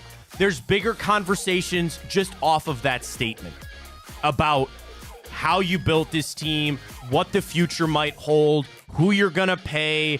I want to just do this. I want this opportunity for Darius Garland. Go lead this team, man. Could you imagine if Darius put up 40 points tonight and we beat the Celtics? We're having different conversations tomorrow. We're having different conversations about the future. The one thing that I got a lot of tweets about that, frankly, threw me off last time. Everybody says the Cavs are soft. Everybody says the Cavs are soft. All right, dude, this is a Celtics team that you should really dislike. You should really be able to go in there and try to rough them up. And I'm going to look at Evan Mobley and Jared Allen and say, you're going to have to be the ones to do that. But I also am going to look to Garland and say, this is your opportunity, man. This is you to show who you are and what you can do to lead this team and just to go out there to get a win. In reality, I'm going to look at tonight and say, you're undermanned. It's going to be a tough game. I want to see how it plays out. I hope the Cavs can keep it close. Who knows, man? Maybe some magic. The Kelsey brothers are in town tonight. I made a mad joke this morning. Jason Kelsey can tie one on tonight. He didn't have to go to work tomorrow. I'm sure you'll get to that coming up in the morning update, nonetheless, Ryan. But get it done tonight, Cavs. Don't forget about our boost up at Tipico. Jump on that. I got to do that as well. Don't let me forget. Well, Broncos country is no longer riding with Russell Wilson as they informed him that he will get cut on March 13th when the new league starts, Matt, and an historic dead cap of $85 million that the Broncos are going to have to navigate. That is insane. He still gets his money. There's got to be some... Man, we're at 5:08 for tonight. Do I go 15? Do I go 15 or do I go 10? Are you feeling real good about it? I'm going to go 10. I'm going to go 10. There we go. Bet in. Tipico. Thank you. The thing about Russell Wilson, this is now a career-defining thing for him, right? Yeah, he won a Super Bowl. But now you have this thing where people remember how bad it really went in Denver, how much money that you cost them, how much money... You don't want that. And it's rare that an athlete gets to that level without having something like kind of that negative, but he's in a bad spot, man. And where's he going to go from here? I don't know. Where do you see a spot that says, yeah, we're really in on Russell Wilson? He's hoping that some other job opens up. Minnesota, rather probably have Trey Lance than him, right? Like, I know they keep circling like the Raiders or this or that. Like, how does any GM sit down and go, yeah, Russell Wilson's the answer to our problems? It's always, we can fix them. When you see a broken player like that, you got some coach or some, general manager that says, oh, we'll fix him. His problems were in the offense. His problems were with Sean Payton. We'll fix him. That's why they brought Sean Payton in there to fix him. And he even said, I'm out. I can't do this. It sucks. I don't necessarily like to see it, but 80, dude, that's a lot of money. That's a lot of money. Broncos are going to be hurting for that for a couple of years now. Again, do full tank. You're keeping Sean Payton around. I'm talking 2-15 this year. Do it. That's what you got to do. Sell off Jerry Jeudy. I'd still love to see here in Cleveland. Would you trade 2 for Jerry Jeudy? 54?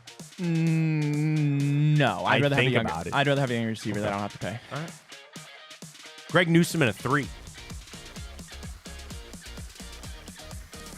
I keep throwing I'd Greg. consider I feel it. bad. I'd consider it. This has become a Greg Newsome trade show, and I don't like doing that. But if you're going to start discarding guys, you're going to start throwing them away. What are you doing with Justin Simmons? Is he still there? Yeah. They ain't getting rid of Pat Surtain, unfortunately. No, he's we got enough good corners, though. Could you imagine Pat Surtain and Martin Emerson on opposite sides? No. Woo! Pat's a top 3 corner. With Denzel. Dude, he's so good. He's very good. Well, an emotional farewell in Philadelphia yesterday as Jason Kelce officially announced his expected retirement, Matt. And it's kind of rare nowadays that we see one player spend a decade here, his whole career on one team in the NFL. Yeah, and I mean, he's a great player. I don't want to do this. He just retired. So many people, instant Hall of Famer. Instant can't. I'm sure he will go. He will. With his All-Pros and Super Bowl. He won a Super Bowl. He set the Eagles franchise record for most consecutive starts at like 150-something. Oh, yeah, he was a 6-time first-team All-Pro. Yeah, he's going to the Hall of Fame. Yeah, that's fair. From 2017 to last year, the only year he missed was 2020. That was it on first-team All-Pro. That is pretty damn impressive. He will be a future Hall of Famer. His brother's certainly going to be a Hall of Famer as well. Good for Jason Kelce. Great career. And I know, obviously, the podcast, I'm sure that CBS and NBC and Fox all already called him this morning and like, hey, what are you doing, He's got a personality. That's the cool thing about him. That's why people can gravitate towards him. That's why people like him. Congratulations to him, man. Just some kid out of Cleveland Heights, Ohio, and University of Cincinnati, man.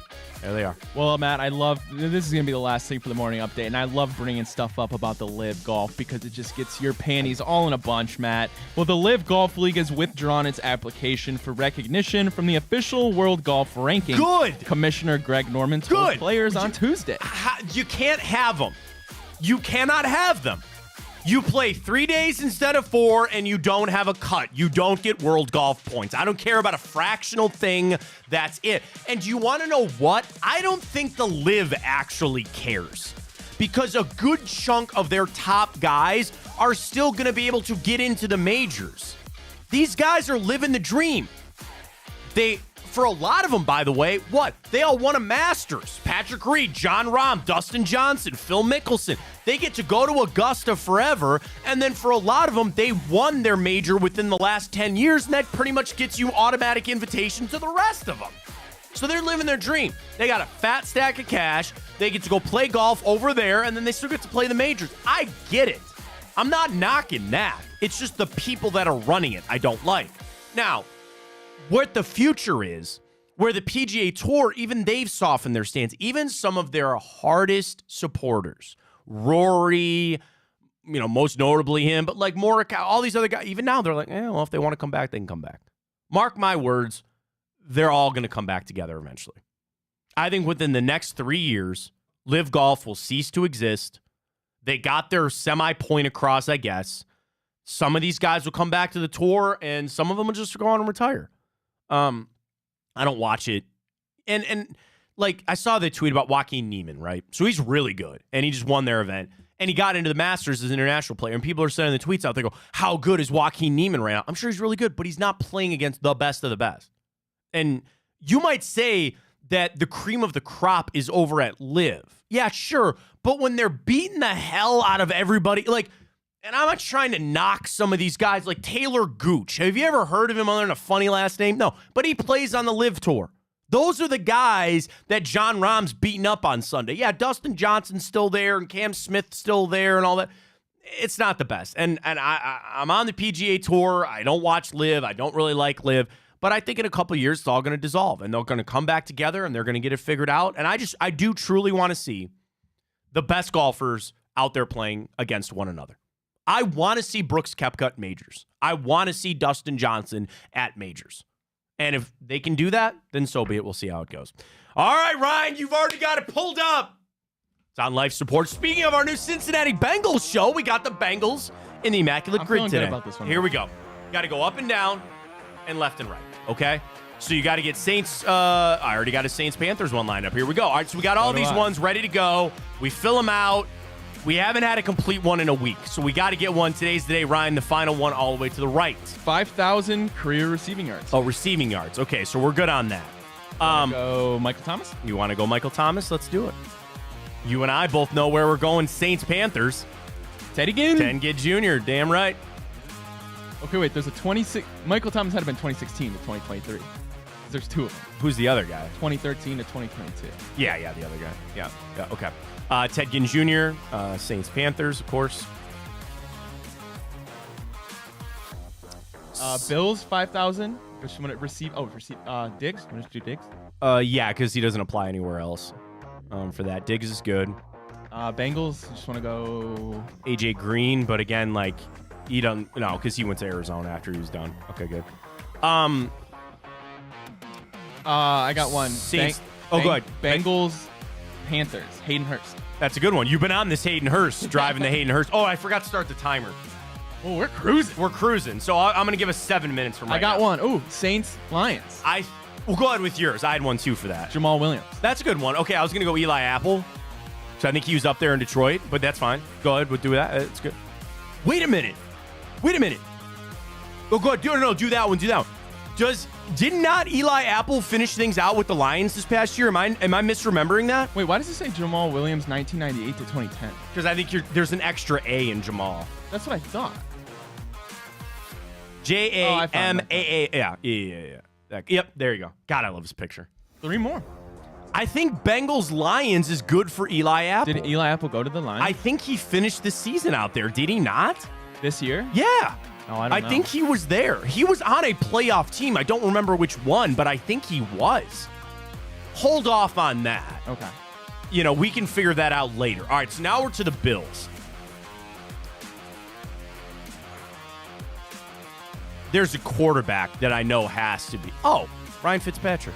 For Bills Panthers. He played for the Panthers? I don't know. I think he did. He probably did. Am I tripping, or did Sammy Watkins not play for both? I think you're right on that. You want to try Sammy Watkins? Didn't he play for the Panthers? I think he played for the Panthers. I think he did.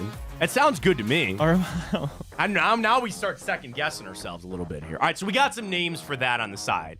Let's go Lions Bills. Did Frank Gore ever play for? Nope. Why did you zoom in? We're really going to zoom in on this one here, man.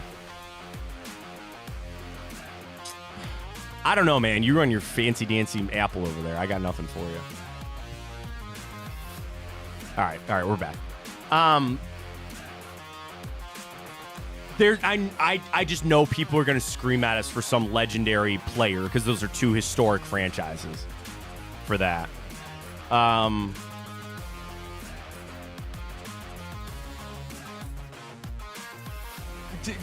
swear. I want to be able to Google these. That's the problem. I just want to check, but that is not in the spirit of the Immaculate Grid.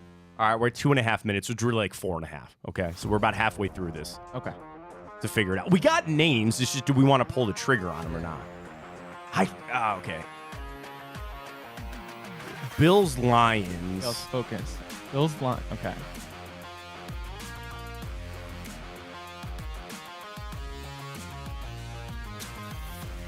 The Lions. Quarterbacks. Oh. Wait, no. What? I was going to say Sam Darnold, but no. No. Because that's the problem is like Jake Delhomme? So I was thinking about that because the Panthers certainly, but then he came here Then I think he went to Arizona. I don't think he ever went to Buffalo. I could be wrong on that. Marshawn Lynch, no, because he started in Buffalo. Did Willis McGahee? Did he play for the Panthers? Oh, dude, I think. Oh man, I want to look that. I think he did. I don't know. DJ Shark. Oh, Shark. Yeah, Shark. Yeah. I say Shark. I think it sounds cool. He was out of there. Chosen Anderson. He never went to Buffalo. Huh. All right, Lions. Oh, man.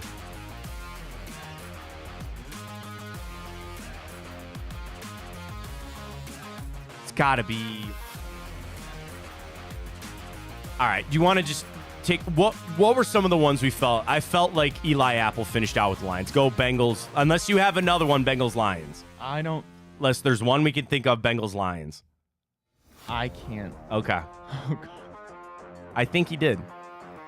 Damn. Should I try Sammy Watkins? Go Sammy Watkins. Finish it out here. Did he play for the Panthers? I don't think he did, but give it a try. I got nothing else for you there. I got nothing else for you. Oh. Nope. Oh, man. We didn't even think about kickers today. Kickers are the one that I'm drawing a blank spot on this. Tyler Bass, I don't think he played for either one of those ones. Bengals Lions is one that I feel like we should have. There's got to be somebody there. Not Andy Dalton. Dalton would have worked for the Panthers and the Bengals. But then Hayden Hurst, I mean, it doesn't really matter because Hayden Hurst wouldn't have worked anywhere else. Tyrod Taylor never played for the Panthers or Lions, I don't think. I don't think so. Maybe the Panthers, but not that I can think of. All right, give up. We're almost there. All right. So wait, what did we miss? So we missed both Bills. So this is Bills, Panthers. Stephon Gilmore. Oh, yeah. I forgot that Derek Anderson. Kyle Allen. Kelvin Benjamin. That's what I was thinking of. Oh, my gosh. You're right. We should have got Kelvin Benjamin. You're right. That's a good one. That's a good one. All right. Okay. Bengals, Lions. Marvin Jones. Oh, I was going to say that about Jeff Driscoll. Yeah, well. Marvin Jones, we should have got. That's a good one. That's a really good one. Yeah. All right. And then the final one was Bengals, Lions, which I know is going to annoy No, that's me. what I just looked up. But now we're at Bills Lions. Bills, Lions, sorry. Chris Spielman. Frank Reich. Oh, yeah. I don't recognize any of those other ones. All right, Logan so Thomas. that would have been a tough one for us. Yeah. That would have been a tough one for us. All right, we'll see how it goes again tomorrow with the Immaculate Curry. Let's catch our break. We got to get to time up. We got to get to our bracket. We'll get to our boost as well tonight for the Cavs back in action. Got a little more to dive into with the wine and gold. That comes your way next. Fontana Show right here on Big Play. Let me tell you about Typical.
right, let's jump into it. A little bit of time up. We'll tell you what happened this day in history. Kind of a short day today. Only one TV show. Not too much, but let's get to it. 1 year ago today, it was announced that Stipe would fight John Jones. Never happened. Still hasn't happened. John Jones is ducking him. He's ducking his ass. Yeah, he's scared. No, he tore something, but he's kind of gotten fat. Oh, John Jones, huge. you see him? He's not. I don't think he's going to fight again, man. He can't unless he. I mean, you know them. They cut weight like that, but. I know. Well, the other thing is he got into powerlifting and I know he will go down as one of the greatest MMA fighters of all time, but he had the chance to make that a bona fide, no question ass, and he kept screwing it up. I want nothing more than Stipe to knock his ass out. I think they're going to fight. I think that they are going to fight sometime this summer, and Stipe, I really do feel that with every fiber of my being, that Stipe is going to knock him out, and that will be absolutely amazing. This day, 2020, the Washington football team gave Trent Williams permission to seek a trade, and I said the Browns should make a call. At that point, didn't have Jed Wills yet. You didn't know what you were going to do at left tackle. Is Trent Williams still in the league? Yeah. He's the starting left tackle for the 49ers. Yeah, he's like the best left tackle in football. Yeah. It's paid like it, but should have probably went to go get it. Had a bad Super Bowl, though. Yeah, he did. This day, 2018, A.J. McCarron report was still Hugh Jackson's I'm so preference. sick of hearing about A.J. McCarron. The report in 2018, after the facts, before they drafted Baker, the report was that Hugh was still all in on A.J. McCarron. What was with that, man? I really just needed to let it go. This day, we go all the way back now. This day, 1969, Jim Morrison of The Doors was charged with a lewd act in Miami after he allegedly exposed himself on stage in 2010. So he'd been dead for, 40 years? And he got a posthumous pardon from the state of Florida. So I guess, good job on that. This day, 1963, the hula hoop was patented. I can't tell you last time I've used a hula hoop. Yeah, it's been a while. Yeah. This day, 1770, the Boston Massacre. British soldiers opened fire, killing Crispus Attucks and 4 others, leading to more anti-British feelings and eventually the American Revolution. Rip Crispus. Suck it, Britain. Take that. Take you down. Very happy birthday goes out to Michael Irvin, Wally Zerbiak, Justin Fields. I bring him up because he's from Ohio, but Kyle Schwarber. A lot of people are not a fan of him after the World Series. And John Frusciante, guitarist for what band? No idea. Chili Peppers. Oh, great band. He's so good. All right, one television show for you today. Came out this day, 2002. It was one of MTV's signature shows of this era. Catfish. No, good guess, though. 2002. And it followed a dysfunctional family. One that you might say is on the crazy train. Haha, the Osbournes. The Osbournes. That was bad. The Osbournes, this day, 2002. Of all the MTV shows, not really my favorite. Robin Big, Jackass is number 1. Then Viva La Bam, then probably Robin Big, Wild Boys. I never really got into the Osbournes. Never really did. Never did, but came out this day, 2002. All right, Ryan, let's update our Twitter question. I think this is important for tonight. As we get ready for a big game against the Celtics, you wonder who's going to be in. We know Donovan Mitchell and Max Strus are out. We'll see. Ryan, our update on our question this morning. Are you optimistic about the Cavs right now? Well, Matt, 63.3, no. 36.7 say they are. I get it. You're down. You feel like you keep getting kicked while you're down. Do I need to adopt regular season doesn't matter? Is that something that I can just now, I say, you know what? It's all about the playoffs. I know we have seeding to worry about. I know you want to stay in the 2 spot, try to keep that off from Milwaukee. Do we just need to say it's all about the playoffs now? Wherever seeding you get, where you're almost assured to be a home court advantage in the first round. Is it time? Realistically, we should be assured the 3 seed. I would think We're so. still 3.5 above the Knicks at 4. Okay. You got this tough stretch. You might drop 2 to the Celtics and the Timberwolves. But, I mean, if you get Donovan back, unless the Knicks really win out, I mean, I can't see the Cavs dropping that many more to drop down. Right. So we're in this spot. You're in. You're almost assured to be a top 4 seed. You're in. Do I just need to start turning it to say, you know what? It's time for the playoffs. Yeah, but you need momentum. They need to prove to me, because the other thing with this team, a lot of people are talking about, they need to prove something to me. They're soft. They don't have the right lineups. I think that win streak, again, not win streak, but the stretch that they went on, I think it gave some people some maybe false numbers about this. Maybe this is who they really are. They're just soft, man. How do you fix that? Like, it can't be as simple as sitting guys down and go rough them up in there. Start mixing it up in there. I keep hearing that. I got inundated with tweets this morning of people just saying the Cavs are soft. I fixed it by getting off Alexa Pro. The hell, what? It's Alexa Pro. It's an antidepressant. Oh, okay. Sorry. I didn't know. You didn't get my joke. Now it's not funny. What? Yeah, you got off it, so now you're... I don't want to know where you're going with that. Stop. It's a common side. Okay, I don't want to know. I'm just saying, that's how I fix it.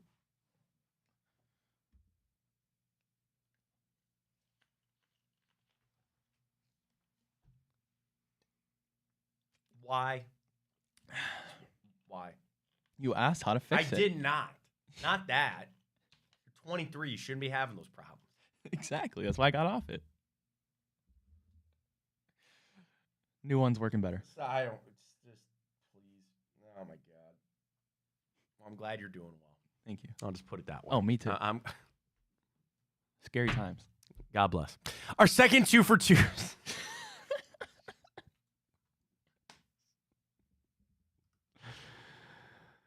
Oh man. Our second 2 for Tuesday. Oh, we still need 3 bars. Oh, we do? You want to do that quick? Second 2 for Tuesday, boxing or MMA. I think MMA was running away with that, were they not? Yeah, they were. All right, so we're sitting bars, folks. Bracket of the month, not even the week. Your favorite bar in Cleveland. It's going to go all month. So wait a minute. Where are we at? Did you add, did you add Skinnies? Mm-hmm. Okay.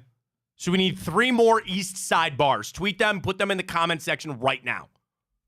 East Side, Cleveland bars. Well, these are all downtown. Oh, I forgot about City Tap. We got to put that in. Clevelander.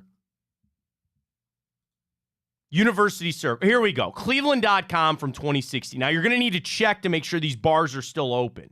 Okay. Is the Barking Spider still open? Here, I got it. That's a hell of a name. Isn't it? Permanently closed. Okay, Barking Spider is closed. The Beachland Tavern on Waterloo. Did you put that one in? Beachland Tavern? Beachland Tavern opens at 7 o'clock. Wow, that's late for them. They're open 7 to 12 every day. Is it spelled like beach? Yeah, just like the Beachland Ball. Oh, that's Beachland Ballroom. That's not that's not a bar. I mean, I guess it is, but the Academy Tavern, they got to still be open. The Academy Tavern, put them in there. Parnell's we got. Somebody sent that in. So one more if we're including Beachland Tavern?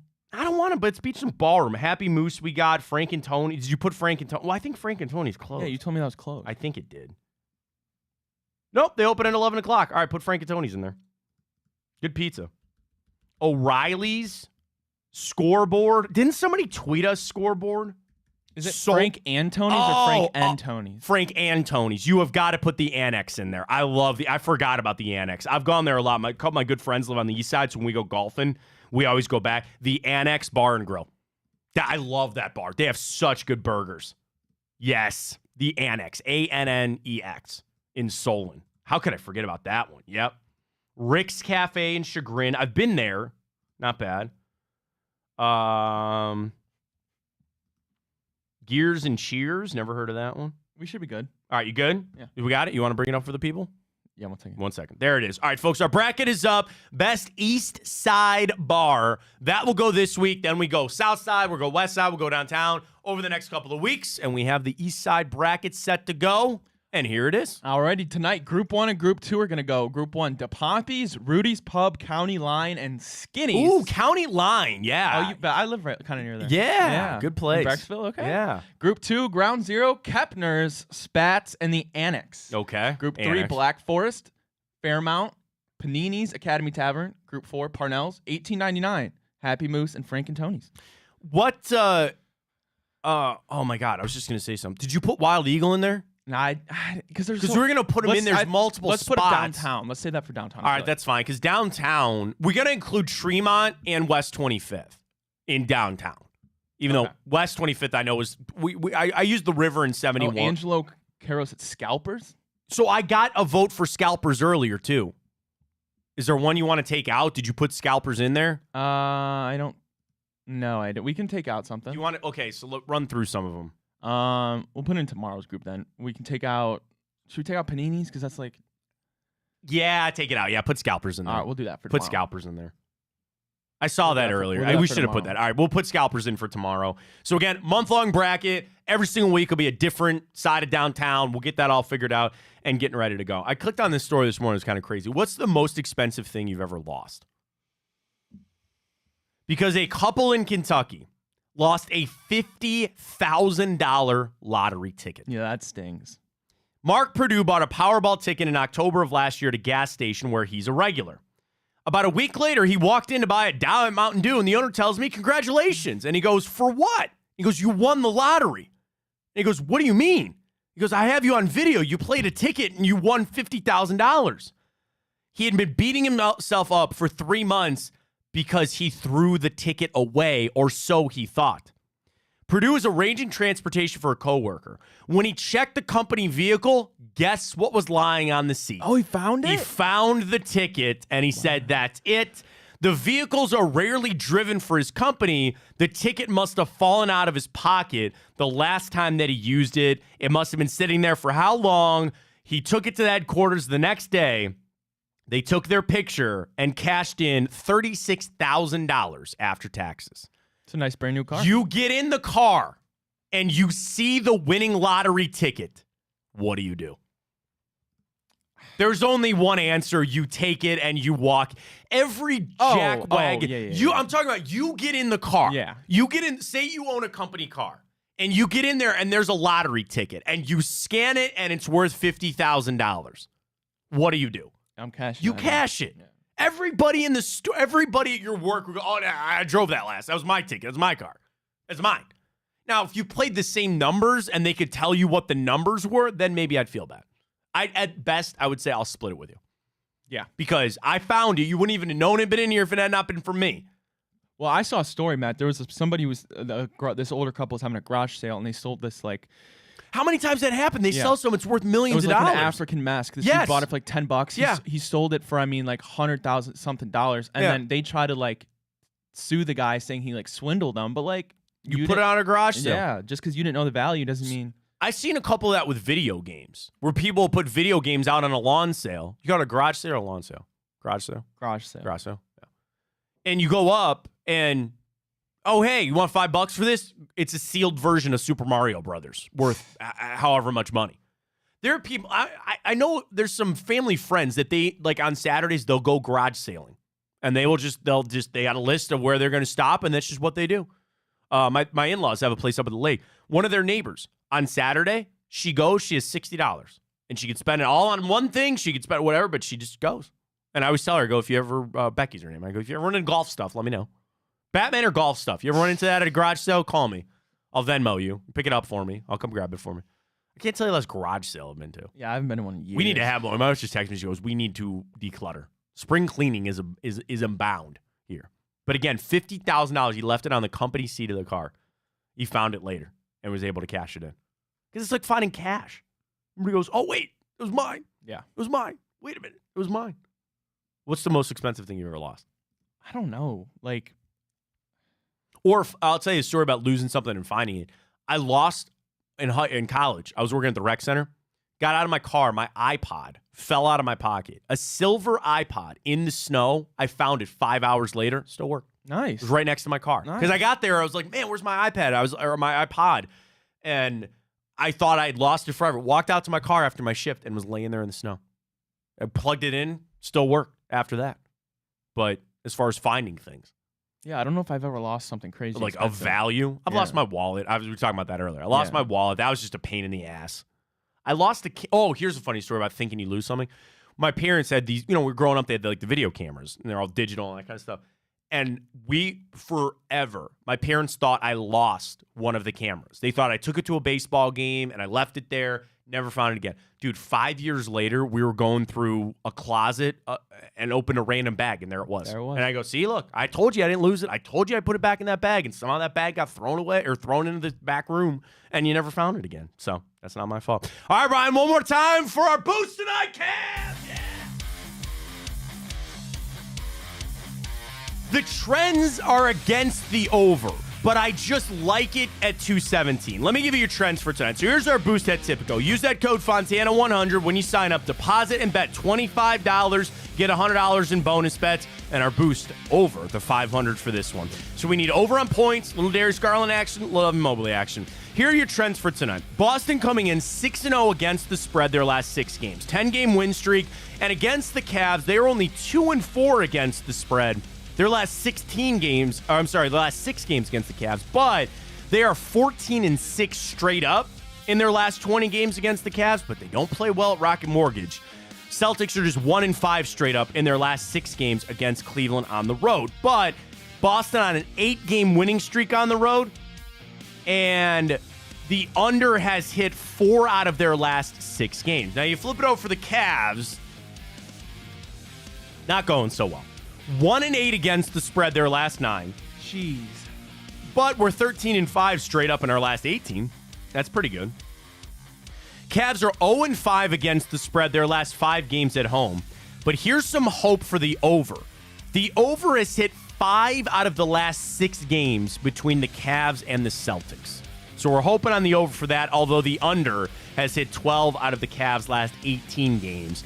Jaylen Brown, I saw, is questionable for tonight, as is Porzingis. I just saw that update. That'd be a good break. Well, and especially if you're the Celtics, would you really play those guys? Yeah, Jaylen Brown with the knee and Porzingis with a quad are both questionable. Cavs are going to already be without Mitchell and Strus. I would sit them. Like, I don't think that there's any reason that you would need to play them if you're talking about the Celtics. And then you hope to get Jason Tatum out of the game as quickly as you can. Everybody's freaking out, man. I guess Facebook's down. And Instagram. Oh, is it? Instagram's for... That caused some people some problems. I mean, we're on Instagram. Follow us at Matt Fontana Show. I think Instagram has got to be... Well, outside of TikTok, because everybody's on TikTok. But Instagram has got to be one of the most popular social media platforms. I spend more time on Instagram than I spend on any other platform, which is a shift. I used to be addicted to Twitter. I'm Twitter. Now it's Instagram. I'm definitely Twitter. I scroll Twitter a lot for like the job. Dude, literally everything trending right now is FB and IG and FB, Facebook and Instagram, my IG. Is it like down? Let me go look. Hacked, logged. These are all things that are trending right now. I can't refresh feed. So. Oh, on your IG? Mm-hmm. Do you believe that this is all like, when this stuff happens, that it's all like a government thing or like they're testing something? I have people that are extreme conspiracy theorists. And they think anytime it's going down that they're... Because also, isn't today like Super Tuesday or something? Is something big with the political thing? Yeah, it is Super Tuesday. It all adds up, dude. It all adds up. You believe in the Illuminati? Well, there's a group of people that just run the country. Well, so the Illuminati... That's what gets me. You'd like to think it's the president, but it really isn't. So that's what people don't understand, that the Illuminati is a real thing. Like, oh, okay, you know. The original Illuminati, how it worked was, you go back, it was basically a battle between the church and people enlighteners, right? The people that believed in science, like Galileo, for instance. He was one of the founders of the Illuminati. They were a group of scientists that got together to do all things science, but the church didn't like it because a lot of their theories probably disproved a lot of the church stuff. So that's why Galileo got in trouble. One of his books, actually, they like totally tried to ban. It's locked in the Vatican somewhere. You know a lot about this. I'm impressed. Because I read this one book, and it's all about the Illuminati. It was the Illuminati got twisted within the last however many years, the last centuries, that it became associated with these demonic cults. However, that's not what the original Illuminati was. So the Illuminati is a thing. It's been a thing. It was a thing. However, I don't know how much truth there is to the fact that it's demonic cults, like you hear about the old celebrities, Jay-Z and all that. I do believe that there is again, it's not even like a political thing. There's, in today's day and age, where it can literally, you could shut people's lives down with, Facebook, banking, all that. Could you imagine that? Like the teeter that we are on to be able to do that? Plus, again, what's going on internationally? We got an election coming up. Like, It's crazy time. Dude, it's crazy nuts. time. It's nuts. It's crazy time. We didn't even talk about vaccines on this show. Let's get Aaron Rodgers on here and start talking about that. I got some thoughts on that. I'm sure you do. We will keep that for Aaron Rodgers to spew all that. All right, great. I guess breaking news, but now official. The Giants are not tagging Saquon Barkley. So he's gone. It'll be a Houston Texan. Just keep him away from Baltimore. I know Houston, he's already talking to C.J. Stroud, and Houston seems to be the answer there. Keep him away from Baltimore. I think it'll be Derrick Henry in Baltimore. I could listen to that, or they could just run it back with J.K. Dobbins. I had a thought about J.K. Dobbins, man. I did. He probably is. The Browns are going to need to get a running back in here. And that just with Nick Chubb and his knee, if you want to give it all to Jerome Ford, that's fine. They got to bring one in here. And there's a strong class of running backs out there for you to get. And Barkley will head, he's the guy that I think actually will get paid. Nobody else getting paid. Nobody else getting a long-term type deal. Saquon, do the Chiefs, or I'm sorry, the Chiefs, keep more than the Chiefs too, God. Do the Texans have the room for it? I think so. Do the Ravens? They're letting everybody go. But yeah, Derrick Henry's not going to command that much. No, I'm talking about Barkley. I'm talking about Saquon Barkley. If he's going to get that kind, because he's going to get paid. None of these other guys, they'll get 1-2 year deals, something like that.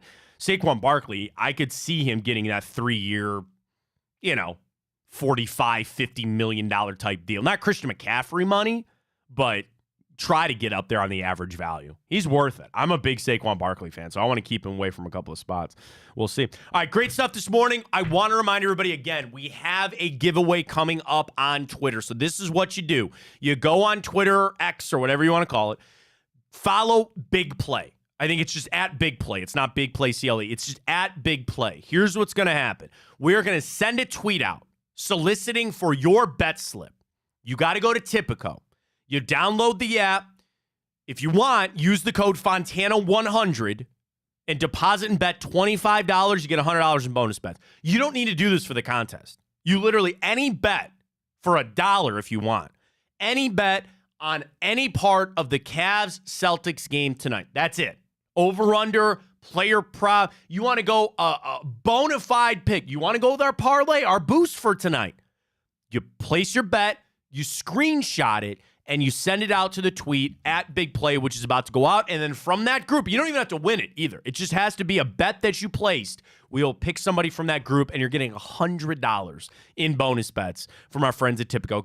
Get signed up. Use that code Fontana100 if you have not signed up already. Do that, and we'll see. Maybe can we announce the winner tomorrow? I'm sure we'll do it online. I'm sure we'll do it on Twitter. Probably. We'll probably announce the winner tomorrow on a Wednesday edition. Great stuff. Got a lot of Browns coming up this week. We're going to get for Jake Burns to come on. I want to talk Jake free agency, all that kind of stuff. We'll talk to Evan Damerall this week as well. Everything going on with the Cavs. So enjoy the game tonight. Get on our boost with Tipico and go get them Cavs. For Ryan Tyler, I'm Matt Fontana as always. Take it easy.